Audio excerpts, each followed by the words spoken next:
이 시는 안식일의 찬송시로 쓰여진 그러한 시입니다. 하나님의 의로운 심판에 대해서 큰 확신을 가진 이 사람이 여기에서 자신의 감사를 표현하고 있는 그러한 시입니다. 이 시는 집단으로 경배하는 그런 목적으로 쓰여졌던 그러한 시라고 우리가 볼 수 있습니다. 그래서 92장 1절에서 3절까지 원문에는 이제 세 절로 나누어져 있지만 해석상으로 묶여서 이렇게 한 절로, 한 구절로 이렇게 번역이 되어 있어서 첫 구절에 이렇게 기록되어 있습니다. 지존자여 시편금과 비파와 수금으로 여호와께 감사하며 주의 이름을 찬양하고 아침마다 주의 인자하심을 알리며 밤마다 주의 성실하심을 베품이 좋으니이다. 아시다시피 시편금은 이렇게 그 줄이 10개인 그러한 악기를 말합니다. 시편금과 비파와 수금으로 여호와께 감사한다. 하나님께 감사를 하는 것은 너무나 마땅한 우리의 예배 드릴 때의 자세라고 볼 수 있습니다. 그런데 이제 이 시 안에서 보면 원수가 나오고 또 의인에 대한 이야기가 나오고 있습니다. 이 시는 우리가 하나님 앞에 마땅히 찬송하고 감사할 때 우리 또한 이 시편과 같은 그러한 마음으로 주님께 찬양해야 되고 또 그렇게 찬송해야 될 것입니다.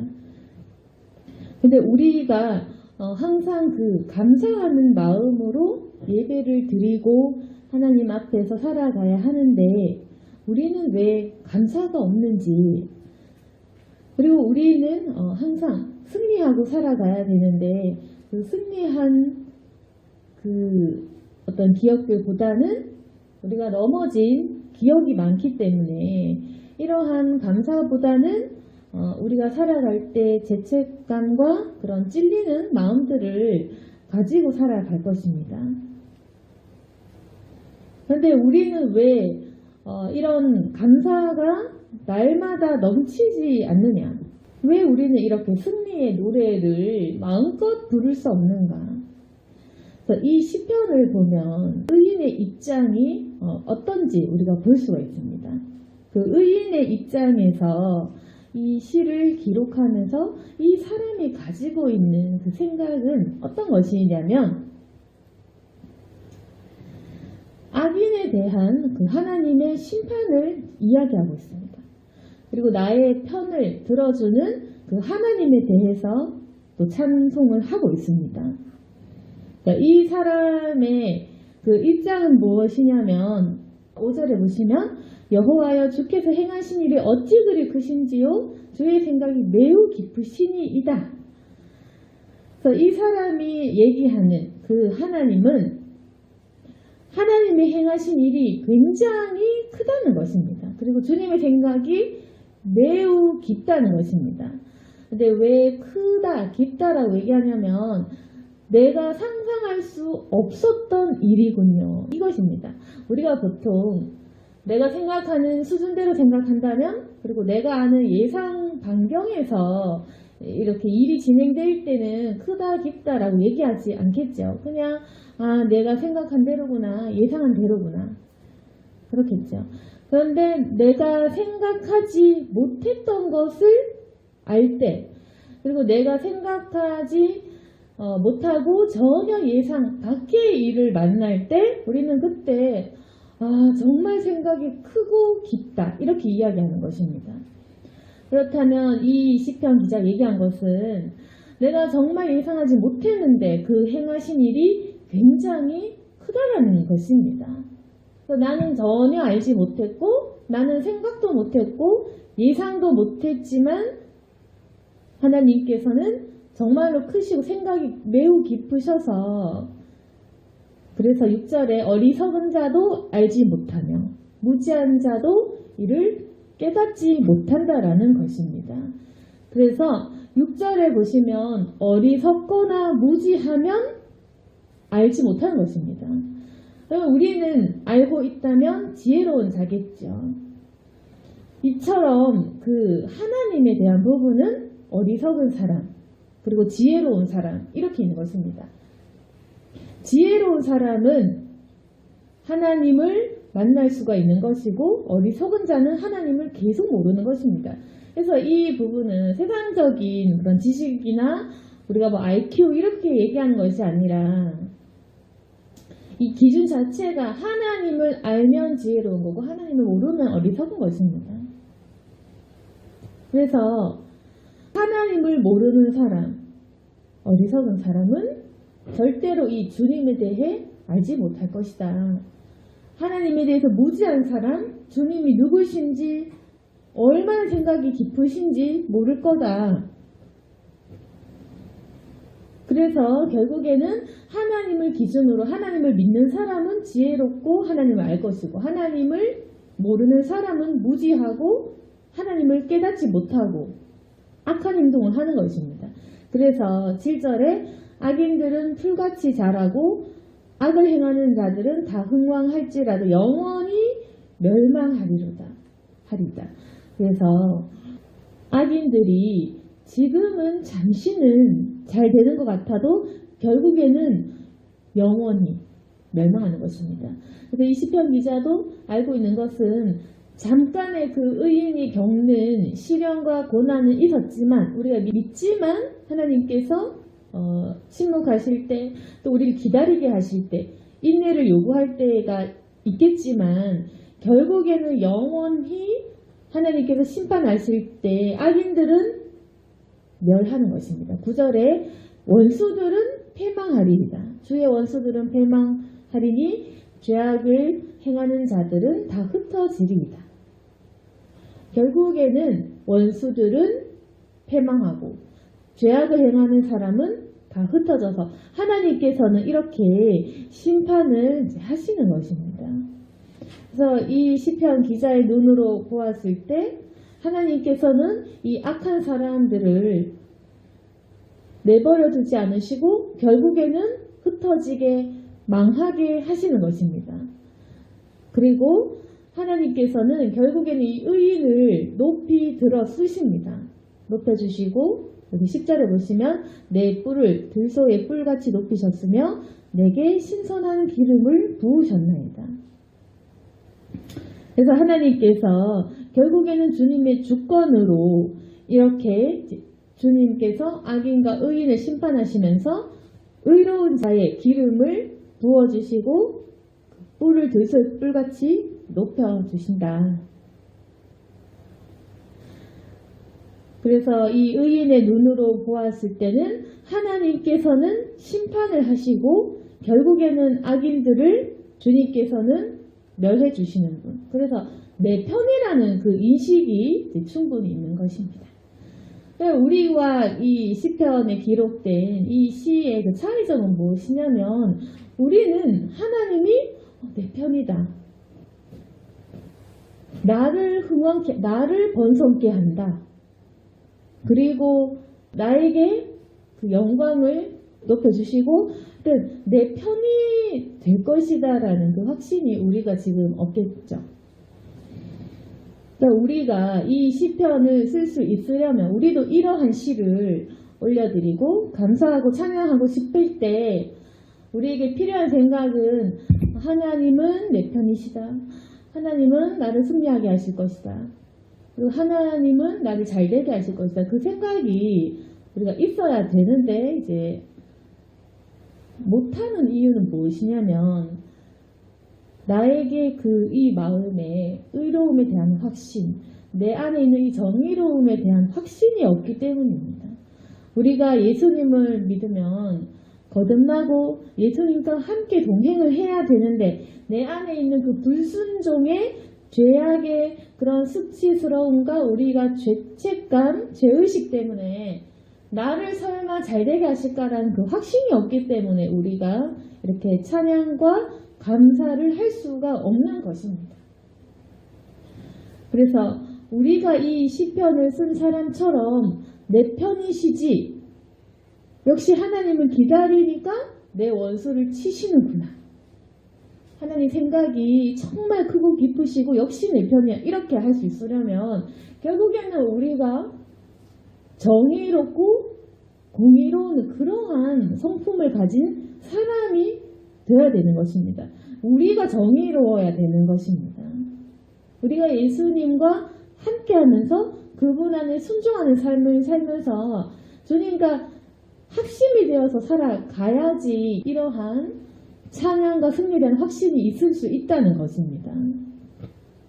근데 우리가 만약에 성경을 읽을 때 내가 마치 불의한 사람 같고 내가 하나님의 원수 같고 내가 하나님을 대적하고 있다면 당연히 우리는 감사가 없겠죠. 계속해서 우리가 복음의 그 능력과 구원의 확신과는 계속 멀어지는 것입니다. 그래서 우리의 문제는 무엇이냐면 계속해서 우리가 죄악을 끊지 않는 이 행동과 마음이 우리의 문제인 것입니다. 그래서 우리가 예배를 드릴 때도 이런 승리와 확신을 가지고 예배를 드리고 감사하고 하나님 결국엔 내 편이시죠. 결국에는 나를 갚아주시겠죠. 해야 되는데 내가 날마다 죄짓고 거짓말하고 다른 사람들을 괴롭히고 이렇게 한다면 결국에는 우리의 마음에 이 내 안에 있는 그 양심은 언젠가 내가 벌받을 거라는 생각을 하는 것입니다. 그래서 우리가 죄 짓는 상태가 되면 내가 계속 죄를 끊지 못하는 상태가 되면 우리도 당연히 알기 때문에 하나님께서 이러다가 나를 벌하시지 않을까? 결국에는 나를 치시지 않을까? 그런 심판의 두려움이 우리 마음에 생기는 것입니다. 그냥 우리 안에 영적인 그 심령이 있고 성령께서 우리에게 주시는 그 찔림이 있기 때문에 계속해서 우리는 하나님께서 나를 치시면 어떡하지? 나에게 고난을 주시면 어떡하지? 불안한 마음을 계속 가지고 사는 것입니다. 그래서 우리 모든 사람들이 다 죄를 짓고 있고 우리가 다 똑같은 사람들인데 그렇지만 어떤 크리스찬들은 승리의 확신을 가지고 살고 있고 어떤 사람들은 또 그렇지 못한 사람들이 있는데 그냥 똑같은 죄인인데 왜 누구는 이렇고 누구는 이럴까? 바로 우리가 그 죄악을 끊고자 하는 그 확신과 하나님께 내가 순종하고 있다라는 확신이 들 때 우리는 그 승리를 확신할 수 있는 것입니다. 내가 예수님 안에 있고 그리고 내가 예수님의 말씀에 순종하려고 하고 있고 그리고 죄를 끊고자 회개하는 삶을 살고 있을 때는 우리가 이 승리의 확신이 가능한 것입니다. 그러면 결국엔 내가 죄를 오늘 몇 번 지었나 죄를 지었나 안 지었나가 중요한 게 아니라 그 죄에서 떠나고자 하는 마음이 있는가 없는가가 그게 중요한 것입니다. 내가 하나님을 붙잡으려고 하느냐 안 하느냐 이게 우리가 같은 말이 아니라 다른 말입니다. 내가 죄를 지었다 안 지었다 이 문제가 아니라 내가 죄를 안 지으려고 결단을 한다 이게 중요한 것이라는 겁니다. 그것이 우리 같은 인간이지만 우리 그리스도인들 간의 차이가 발생하는 지점이 바로 그겁니다. 회개를 시작하느냐 시작하지 않느냐 이것이 우리를 악인과 의인으로 나누는 그 출발점이 된다는 것입니다. 그래서 우리가 보면 저 사람도 악한데 이 사람도 부족한데 비슷한 것 같지만 실상은 다른 것입니다. 우리가 행동하는 것, 성격적인 부분, 살아가는 모습 저 사람 나랑 차이 없는데 싶지만 실제로 하나님이 보셨을 때 이 사람은 나에게 오는 사람 저 사람은 나에게서 멀어지는 사람 이 사람은 나에게 오려고 노력하는 사람 저 사람은 마귀의 품으로 떠나려는 사람 이것이기 때문에 우리가 생각했을 때는 딱히 악인과 의인을 구별할 수 있기는 쉽지만 하나님께서는 우리의 심령을 보시는 것입니다. 그래서 그 판단을 하나님만이 할 수 있는 것이겠지만 하나님께서는 예수님의 피로 우리를 거룩하게 하셔서 예수님을 믿는 사람, 믿고 자신의 품으로 오려고 하는 사람을 의인은 아니지만 의인으로 칭해 주셔서 네가 예수님을 통해 오는구나. 그렇게 하면 의인으로 삼아 주셔서 계속 의인화 만드시는 것입니다. 의인인 것처럼 우리를 사용하시는 것입니다. 왜 그러냐면 예수님 때문에 그렇습니다. 그래서 본성이 똑같기 때문에 사람을 의인, 악인 이렇게 할 수는 없지만 예수님이 그 안에 영접된 사람은 예수님으로 인해서 살아가고 있기 때문에 그 사람을 의인이다 이렇게 칭해 주시는데, 그러면 하나님께서는 뭘 보여주고 싶으시냐면 예수를 영접한 자와 예수를 영접하지 않은 자의 차이를 통해서 진리가 어디 있는지를 보여주시는 것입니다. 그래서 예수님을 영접한 사람, 영접하지 않은 사람과의 확연한 구별과 이 차이를 통해서 누가 진리를 따르고 있는지, 그리고 진리가 무엇인지, 어떤 것이 길인지를 보여주고 계신 것입니다. 그럼 하나님께서는 당연히 우리에게 예수만이 진리이고 길이고 생명이다라는 걸 보여주고 싶으시기 때문에 예수님을 영접한 사람이 승리할 수밖에 없도록 이 땅 가운데에 보여주시는 것입니다. 그러면 사람들은 그 예수의 이름으로 승리하는 그 능력과 일들과 행하시는 그 모든 일들을 통해서 예수가 참된 길이고 진리구나 그걸 알게 하는 것입니다. 그래서 여기에서 우리가 딱히 의인과 악인을 어떻게 구별할 수 있을까 싶겠지만 결국에는 이 모든 기준은 예수 그리스도이시고, 예수 그리스도를 영접하고 그분 안에서 같은 삶을 살려고 순종하는 사람은 이 의인과 같은 그 하나님이 내 편이 되는 그걸 경험할 수 있다는 것입니다. 그래서 우리가 의인이 되어야 되고, 실상은 우리가 의인인데 의인이 아닌 것처럼 살아가고 있는 것이 이제 문제인 것입니다. 그래서 우리가 사실 의인이 되자라는 말보다는 의인인 걸 자각해야 된다. 의인 됩시다, 의인 합시다 이게 아니라 의인인데 의인을 자각하라, 깨어나라라는 것입니다, 여러분. 그래서 의인인데 우리는 그걸 알지 못하고 계속해서 마귀와 닮은 삶을 살고 마귀처럼 우리가 썩내고 분노하고 화를 내죠. 우리가 아무리 예수님 영접했다 하더라도 계속 내 마음에 수십 번 수천 번은 하나님을 떠나고 배척하면 이것이 우리의 삶에는 일어나지 않는다는 것입니다. 우리가 날마다 회개하는 신념을 가지고 살아가야 됩니다. 죄에서 떠나고자 하는 그 노력이 있어야 된다는 것입니다. 내 마음의 분노를 이겨야 된다는 것입니다. 내 마음의 그 질투심, 분노와 화나는 것, 그리고 사람을 미워하는 것, 믿음 없는 것, 마귀의 유혹에 흔들리는 것, 세상적이고 싶은 것, 이 모든 것에서 떠나려는 마음을 가지고 그 한 발짝 내디딜 때 하나님은 우리를 어떻게 하시냐면 12절에 종려나무같이 번성하며 레바논의 백향목같이 성장하시다. 그때 우리를 번성시켜 주신다는 것입니다. 그래서 우리가 당연하겠지만 우리가 마귀가 주는 그런 거 말고 하나님이 우리를 축복하실 때는 분명히 우리가 순종해야지 잘 되고, 우리가 하나님께 어떤 목적에 맞는 쓰임을 받을 때 우리가 잘 될 수 있습니다. 물론 악한 사람도 잘 될 수 있지만 그것은 마귀가 주고 하나님이 내버려 두고 하나님 축복이 아니라 그냥 여러 가지 좀 다른 목적이 있겠죠. 근데 하나님께서 주시는 축복은 분명히 하나님 안에서 순종할 때, 그분의 목적에 맞는 쓰임을 받을 때, 그때 하나님의 축복이 임하는 것입니다. 그래서 우리가 주님 안에 있을 때 우리가 번성하고 성장할 수 있는 것입니다. 그리고 13절에 여호와의 집이 심겼으며 우리 하나님의 뜰 안에서 번성하리로다. 그래서 주님의 집에 심겼고 주님의 뜰 안에서 번성하는 그런 번성의 축복, 하나님 집 안에서 살아갈 수 있는 그런 축복. 그리고 또 14절에 아주 좋은 것이 있는데 늙어도 여전히 결실하며 진액이 풍족하고 빛이 청청하니, 이런 말이 있습니다. 그래서 우리가 늙으면 힘이 빠지고 이렇게 하는 것이 당연하겠지만 늙어도 결실하는 그런 축복. 근데 모세도 80세 이후가 돼서야 크게 쓰임 받았고, 갈렙도 마찬가지입니다. 85세였지만 쓰임을 받았습니다.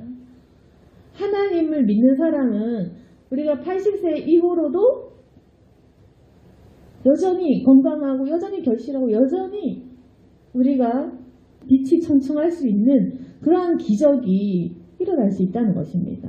그래서 여기서 진액이 풍족하고 뭐 이런 말이 있는데 이 번역은 원문으로 보면 뭐 살찌다, 기름지다 뭐 이런 내용의 기름지고 풍족한 삶의 모습을 의미합니다. 그리고 빛이 청청하다 이 말은 푸릇푸릇한 뭐 이런 의미에다가 번성한다.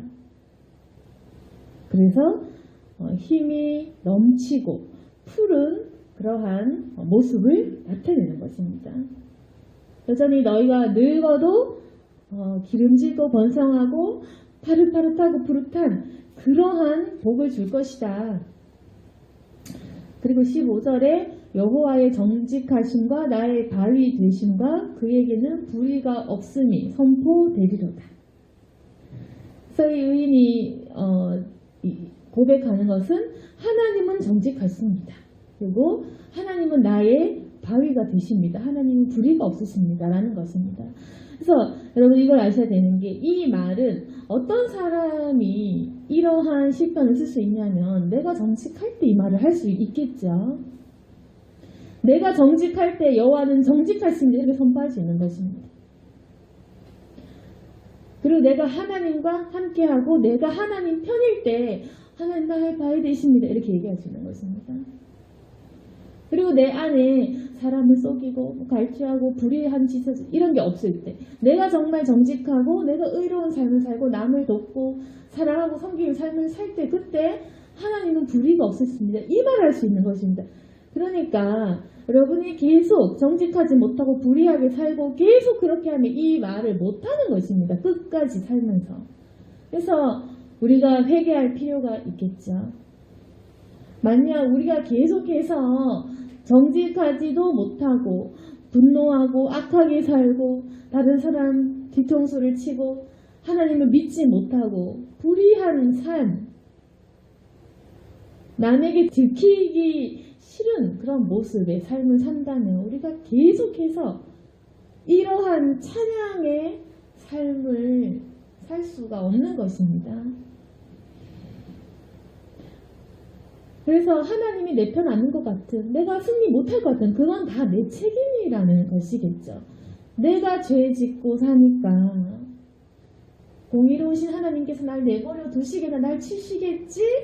라는 그 권선징악에 대한 그 사고방식이 나를 계속 억누르고 있는 것입니다. 그러면 우리가 감사하고 찬양할 수가 없고 하나님이 내 적이신 것 같고 그렇게 신앙생활에 우리가 자유함을 누릴 수가 없는 것입니다. 그래서 결국 이러한 감사와 찬송의 것은 순종한 자만이 누릴 수 있는 특권이겠죠. 그래서 순종하고 하나님 안에서 의로운 삶을 산 사람은 계속 그 천국 갈 날 심판의 날을 소망하는 것입니다. 이제 그때 되면 내 억울함이 풀리겠구나 생각해 보십시오. 만약에 계속 정직하게 살았다. 솔직하게 살았다. 사람들을 정말 돕고자 했다. 근데 억울하게 알아주지 못하고 내 마음을 오해하고 날 무시하고 핍박하고 그랬다고 생각해 보십시오. 그럼 얼마나 억울하겠습니까? 그러면 이런 사람은 빨리 심판하셔서 하나님께서 내가 얼마나 정직했는지 내가 얼마나 진심으로 살아왔는지 내가 얼마나 사랑하고 살았는지 그걸 밝혀주시기를 원하시는 것입니다. 근데 우리가 그런 마음 품어본 적이 있습니까? 하나님이 내 의로움을 밝혀주십사 하는 그런 의로움을 가진 적이 있느냐. 그래서 여러분이 만약에 그런 의로움이 있다면 굉장히 심판을 바라고 기대하게 됩니다. 내가 만약에 몰래 사람들 몰래 사랑했고 몰래 섬겼고 남의 눈에 티나지 않게 기도했고 그리고 오해받아도 억울하다고 얘기 안 하고 입을 다물고 참고 그리고 남에게 어떤 오해나 잘못된 걸 당하고 어떤 거짓말에 고발을 당하고 만약에 내가 계속 어떤 불의한 일을 당했다고 생각해 보십시오. 근데 내가 참았어. 참고 타인을 위해서 내가 참고 하나님 위해서 내가 참고 내가 계속 인내했고 용서했고 계속 억울하게 남을 위해 헌신하고 섬겼다고 생각해 보십시오. 얼마나 억울하겠어. 그런 사람은 마침내 하나님의 공의가 선포되기를 기다리는 것입니다. 그래서 몰래 베푼 사람, 남몰래 헌신하고 남몰래 기도하고 남몰래 의롭게 산 사람은 계속 이 심판을 기다리게 됩니다. 하나님께서는 정말 생각이 크고 깊으시군요. 그래서 이것은 결국 인내하고 참은 자의 것이다. 하나님은 이런 사람을 이렇게 쓰십니다. 늙어서도 청청하도록 쓰십니다. 이런 사람을 자신의 집에 심기우시고 이런 사람을 번성하고 기름지게 하십니다. 그래서 우리 안에 이러한 의가 있어야지 하나님은 정직하십니다. 나의 바위다. 하나님은 불의가 없다. 이런 선포가 우리에게 나타나는 것입니다. 그리고 우리가 이런 삶을 살아야지 기도할 때 능력이 있고 기도할 때 또한 기적이 일어납니다. 왜냐? 하나님은 그 사람을 통해서 예수님을 드러내고 싶으시기 때문에 이런 사람을 통해서 예수 그리스도가 어떤 분이신지를 드러내고자 하시기 때문에 그렇다는 것입니다. 그래서 이 시편을 보시면 악인이 있고 의인이 있으면 그 악인을 멸하시는 분, 그리고 이 의인을 높여주시는 분, 의인의 편이 되신 분이라는 것을 우리가 알 수 있는데 중요한 것은 우리가 의인이라는 사실입니다. 난 의인 될 수 있을까? 이게 아니라, 난 악인인데 이게 아니라 우리가 본래 의인인데 그걸 자각하지 못하고 거듭나지 못한 이러한 삶을 살아가고 있는 것이 문제인 것입니다. 그래서 오늘 나의 문제는 저는 악한데요. 이게 아니라 내가 의인인데 내가 하나님의 자녀인데 그걸 왜 나는 깨닫지 못했는가. 그리고 나는 이러한 찬송을 불러야 되는데 나는 왜 찬양하지 못했는가. 우리가 이것을 먼저 생각해 봐야 된다는 것입니다. 그래서 이 시편의 찬양은 우리의 것이 되어야 되고 우리가 날마다 살아가면서 계속 찬양을 해야 되는 부분입니다. 이것을 반드시 생각하시길 원합니다. 그래서 이제까지는 하나님께서 내 편이 아닌 것 같고 남의 편인 것 같고 다른 사람의 편인 것 같았지만 이제는 하나님이 내 편이 되어야 됩니다. 하나님이 내 억울함을 풀어주셔야 되고 하나님이 나를 드러내셔야 되고 하나님이 내가 얼마나 의로운 사람이었는지 하나님께서 드러내시고 승리하게 하셔야 된다는 것입니다. 그래서 우리 안에 있는 그 그리스도의 도를 실천하고 생활할 때 날마다 우리가 행하는 것은 굉장히 중요한 일입니다. 우리의 삶이 바르게 하지 않으면 우리가 이러한 찬송을 드리기가 힘이 든 것입니다. 오늘 말씀을 정리하겠습니다. 우리가 기쁨이 넘치고 또 이런 심판의 확실성을 가지고 살아가야 되는데 이러한 시는 우리가 당연히 올려드려야 되고 그 예배할 때 당연하게 찬송을 해야 되는 것입니다. 그렇지만 우리가 지금 죄에서 떠나려고 하는 그 의지를 잃어버리면 이 기쁨을 내가 경험하지 못한다. 체험하지 못한다. 그런데 이 기쁨은 남의 것이 아니라 내 것입니다. 본래 내 것이고 내가 가져야 되는 것이고 당연하게 우리가 해야 되는 것입니다. 그래서 우리가 깨달으며 살아가기를 원하고 내 안에 그 의로운 삶과 행함이 있을 때 우리가 이것을 할 수가 있고 또 하나님께서 내 편이 되셔서 우리를 굉장히 기름 부어주시고 우리를 번성케 하실 것입니다. 그래서 우리가 하나님과 동행하는 삶을 살면서 이미 예수님을 영접한 우리들이 예수님을 선포하고 또 예수님과 함께 하며 순종하는 삶을 살 때 우리가 승리하는 삶을 살고 또 이러한 찬양을 드릴 수 있을 것입니다.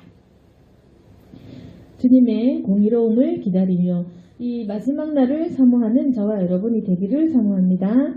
아멘. 기도하겠습니다. 살아계신 하나님 아버지, 우리도 이러한 승리의 확신에 찬 그런 이야기를 하고 또 이러한 찬양을 드리며 살아갈 수 있도록 도와주시옵소서. 하나님, 날마다 바쁜 삶을 살며 또 무지한 가운데 살아가고 있고 또 알지 못한 채로 우리가 쉽게 작은 죄악들을 또 저지르고 살아왔습니다. 하나님, 용서해 주시옵소서. 내 안에 있는 소망이 있고 또 내 안에 있는 거룩함도 또 있을 것입니다. 그것을 우리가 적극적으로 나타내고 살아갈 수 있도록 도와주옵소서. 내 마음을 원하나 육신이 따라가주지 못한 적이 많습니다. 하지만 이제는 내 마음의 소원대로 살아갈 수 있도록 도와주옵소서. 내 영혼이 정말로 원하는 대로 우리도 거룩한 삶을 살고 우리도 착한 삶을 살아가고 그것을 입으로 내뱉으며 또 우리가 원하는 대로 행동할 수 있도록 도와주시옵소서. 이제는 내 마음이 원하는 대로 내 육신도 함께 가기를 원하고 주님의 이끄심대로 갈 수 있기를 원합니다. 주여, 우리 모든 성도들 더욱더 거룩한 삶을 살 수 있도록 도와주시고 모두가 찬양하고 모두가 승리의 말을 할 수 있도록 도와주시옵소서. 주님께서 능력을 주시고 계속해서 연약한 저희들을 붙들어 주옵소서. 예수님 이름으로 기도드렸습니다.